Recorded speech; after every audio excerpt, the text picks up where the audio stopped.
A gente fala, um sistema ele pode ter uma boa usabilidade, ele pode ser de fácil acesso, mas com dificuldades de utilização.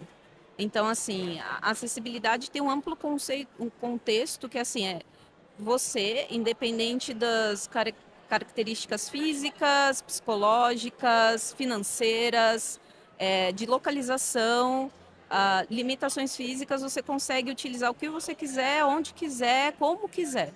Então, assim, naquela 2011, 2012, quando começou o uso de celulares, acho que o iOS começou a despontar naquela época, que começou a utilizar aplicações, tudo começou a ter que virar mobile.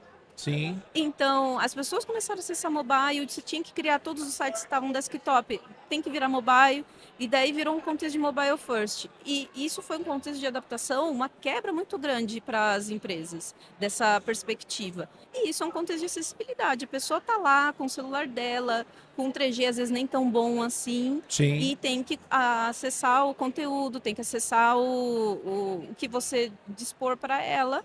E ela vai estar no celular, numa tela pequena, numa interface mais limitada. Então, tudo isso é um momento. Há muitos contextos que eu fui aprendendo ao longo do tempo, por exemplo, uma empresa chegou e falou assim: a gente não previu que as pessoas iam utilizar o nosso sistema de mobile no sol.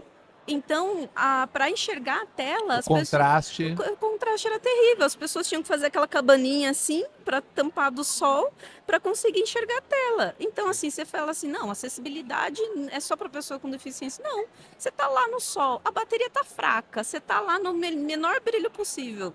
Ué, você tem que continuar enxergando, continuar usando o sistema. Sim. Então, e também tem o contexto de exclusão social.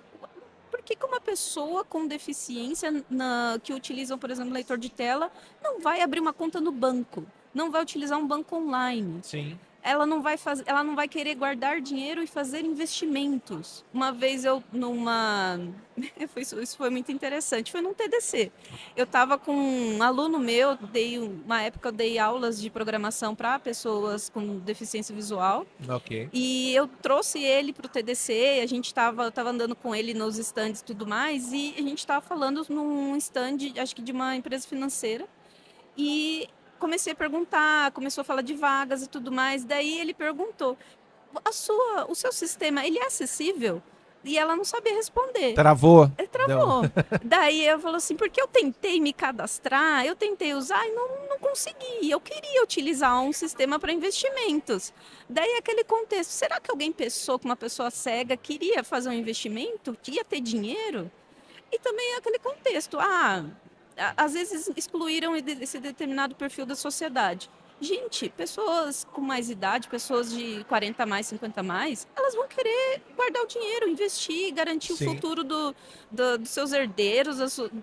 E essas pessoas, elas vão ter pouca acuidade visual, às vezes, dependendo se for 70 anos mais, eles vão ter dificuldade de utilizar com destreza o celular, com pouca precisão. E essas pessoas precisam acessar a conta, acessar o sistema. Então, a acessibilidade é ampla. Vai de crianças que utilizam hoje interface, Sim. não são alfabetizadas e querem acessar o YouTube, quer acessar as Sim. coisas, até pessoas idosas com limitações físicas. Então, assim, a gente pensa que é uma camada da sociedade mais específica, mas é ampla. A gente só esquece de determinadas características. Sim, é quase como uma cultura, né? Eu preciso estar dentro de uma cultura de acessibilidade para poder tornar algo efetivamente acessível, né? Tem tempo para pergunta? Eu tenho tempo para pergunta. Tem tempo para pergunta?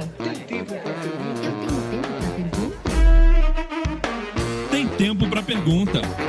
O podcast oficial do TDC.